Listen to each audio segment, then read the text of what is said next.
Bonjour à tous les passionnés de Dieu. Je voudrais simplement maintenant vous partager mon témoignage, le témoignage de comment est-ce que je suis devenue une passionnée de Dieu, tout simplement. Parce que beaucoup de gens me demandent souvent, Josiane, comment tu as fait pour devenir comme ça? Comment tu as fait pour aimer Dieu autant? Alors, je ne me suis jamais vraiment posé la question, mais j'ai juste constaté à un moment donné que j'étais dans cette relation forte avec le Seigneur.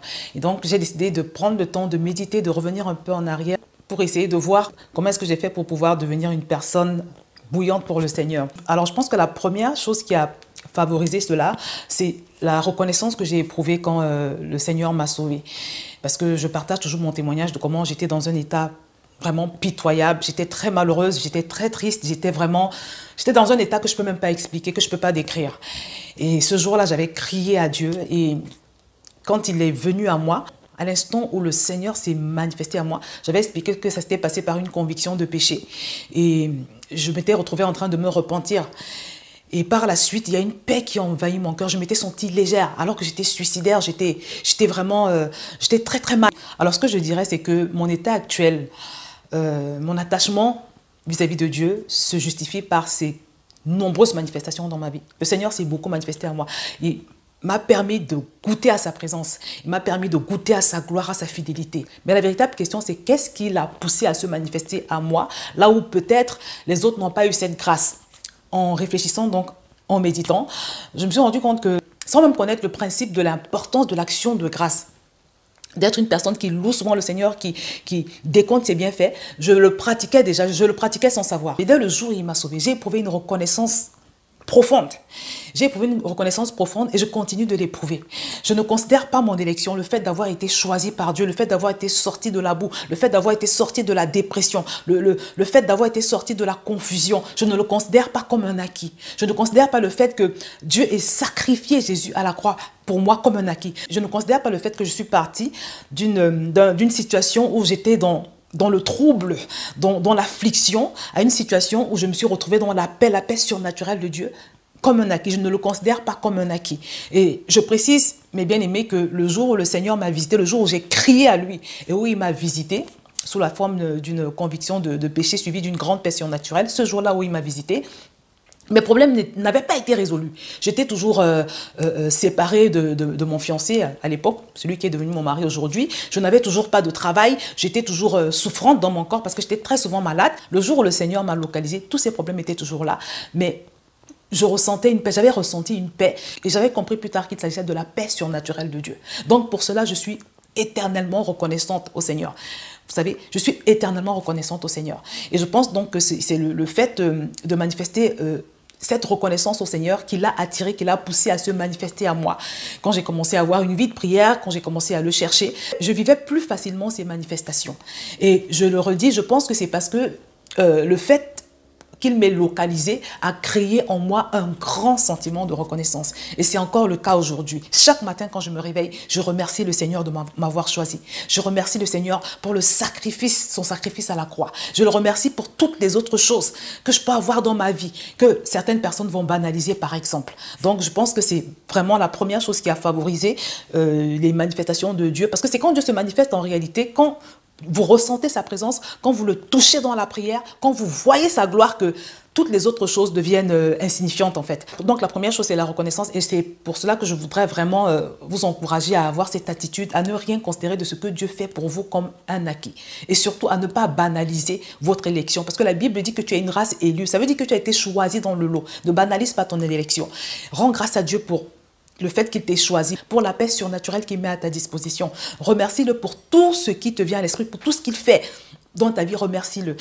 Il y a une puissance dans le fait de remercier Dieu pour ce qu'il fait. Il y a une puissance dans le fait d'apprécier Dieu. Si tu veux voir Dieu se manifester, si tu veux voir sa gloire, loue-le, apprécie-le. Et c'est pour ça qu'il dit dans sa parole qu'il siège au milieu de la louange de son peuple. Dieu siège au milieu de la louange de son peuple. Louer Dieu, c'est quoi? C'est l'apprécier pour ce qu'il fait. L'adorer, c'est l'exalter, le célébrer pour ce qu'il est. Et il nous dit dans sa parole qu'il siège au milieu de la louange de son peuple. Donc, quand tu apprécies Dieu, tu l'attires. Quand tu célèbres Dieu, tu l'attires. Quand tu manifestes des actions de grâce, une attitude de reconnaissance et de gratitude, tu l'attires. Donc, c'est une attitude que j'avais au début de ma foi, sans me rendre compte que c'était un principe qui allait déclencher la manifestation de Dieu. Ce que je vous dis est tellement important. Rappelez-vous de cette femme, ce témoignage que je vous partage toujours, d'une femme qui a passé 40 ans dans la stérilité. Elle avait passé toutes ces années à prier, à combattre pour essayer de chasser le diable, pour essayer voilà, d'avoir un enfant. Elle avait reçu des impositions de main, son succès. Mais c'est quand elle a pris 21 jours de louange, 21 jours où elle passait son temps à célébrer Dieu à travers des chants de louange et d'adoration. Ce n'est qu'à l'issue de ces 21 jours qu'elle a pu tomber enceinte. Vous voyez? Donc beaucoup de gens veulent attirer le Seigneur, mais ils n'ont pas la bonne attitude. C'est pour ça que je dis aussi toujours qu'il faut éviter tout ce qui est plainte, tout ce qui est mépriser ce que Dieu fait ou alors négliger ou ne pas mesurer la valeur de ce que Dieu fait. C'est très, très important. Un autre témoignage encore, je me rappelle qu'un jour, j'étais en train de prier et ce jour, j'avais pris du temps dans la louange et dans l'adoration. J'étais partie vraiment dans un temps très fort de louange et d'adoration qui avait duré à peu près 1 heure. Et ce jour-là, j'avais un peu de fièvre et avec de l'angine. Et au bout de mon heure de louange et d'adoration, la fièvre s'était envolée, ainsi que le mal de gorge. C'est un témoignage vraiment qui m'a marqué à jamais. Donc vraiment, parfois on prie, on passe des heures à prier, à demander des choses à Dieu, ou on passe des heures à chasser des démons, là où simplement on a besoin de décompter les bienfaits de Dieu, là où simplement on a besoin d'exalter Dieu, de célébrer Dieu pour sa grandeur, pour sa puissance, pour son amour, pour sa fidélité, là où simplement on a besoin d'apprécier le Seigneur pour ses bienfaits à notre égard. Le Seigneur est très sensible à cela. Et ce jour-là, j'avais loué le Seigneur pendant longtemps et il s'est manifesté. J'ai vu sa gloire et j'avais été libérée. Et c'est aussi pour ça que dans les églises, par exemple, dans les églises vivantes, les temps de louange et d'adoration sont les temps où le Seigneur se manifeste le plus pendant le culte. Parce que, n'oubliez pas ce que je vous ai dit, il siège au milieu de la louange de son peuple. Donc vraiment, l'attitude de reconnaissance, je crois que c'est ça qui a permis que le Seigneur se manifeste un peu plus souvent dans ma vie. Parce que ça s'est passé au début de ma nouvelle naissance. Aujourd'hui encore, je me sens privilégiée. Je me considère vraiment comme une personne bénie. Le fait que Dieu me connaisse, le fait qu'il m'ait choisi, le fait qu'il soit avec moi, le fait qu'il me guide, qu'il me dirige par son Saint-Esprit, pour moi, c'est plus que de l'or, c'est plus que du diamant, c'est mon trésor en fait. Et je pense que donc c'est cette attitude qui a favorisé les manifestations de Dieu. Et quand j'ai goûté à sa présence, à ces manifestations-là, je suis encore passée dans une autre dimension. La deuxième chose qui favorise mon attachement à Dieu, c'est le constat que j'ai fait, selon lequel il est le soutien par excellence. Il est le roc par excellence. Il est le seul à apporter la sécurité. Je suis passée par des situations vraiment assez pénibles sur le plan professionnel.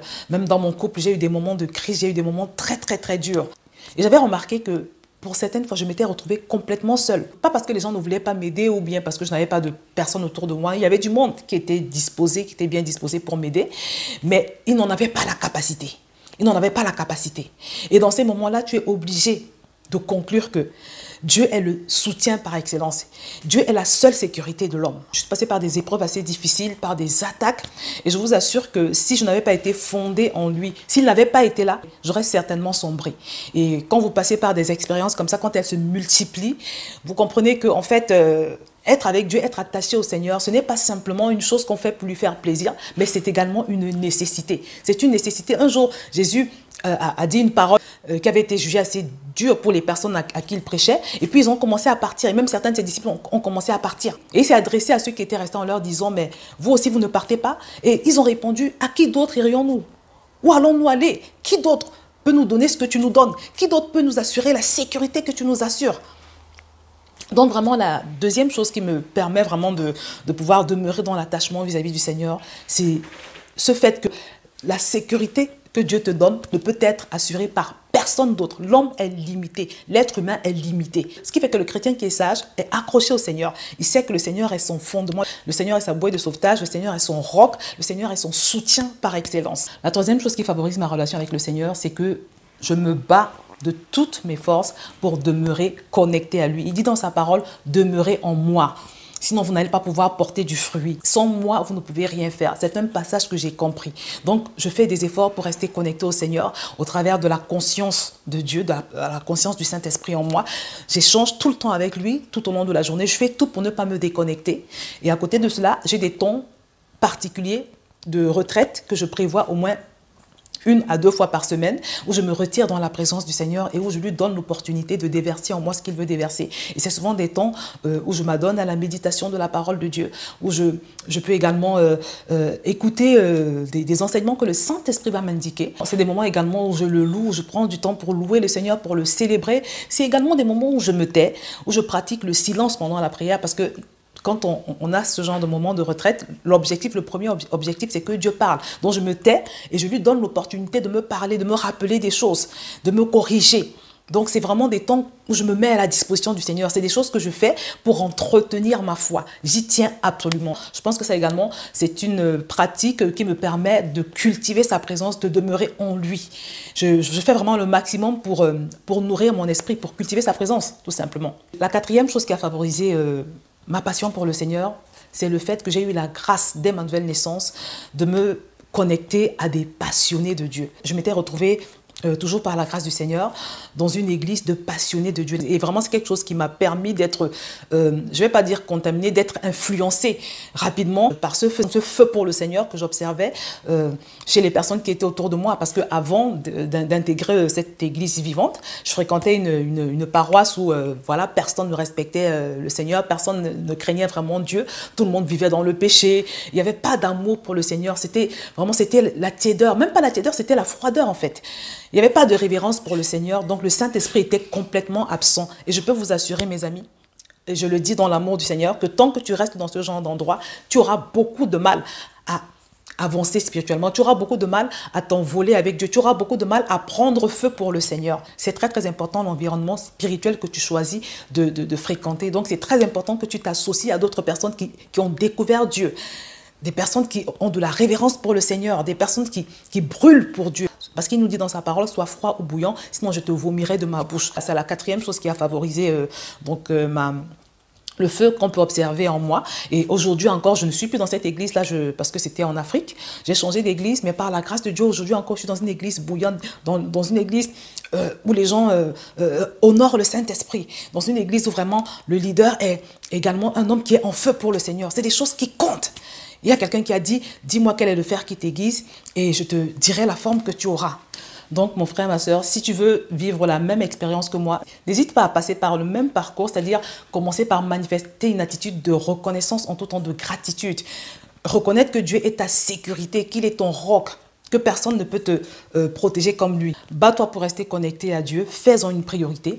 Et enfin, associe-toi à d'autres personnes bouillantes pour le Seigneur. Je te recommande vivement d'appliquer également ces principes et je peux te promettre que tu verras le Seigneur se manifester dans ta vie d'une façon que tu n'auras jamais observée par le passé.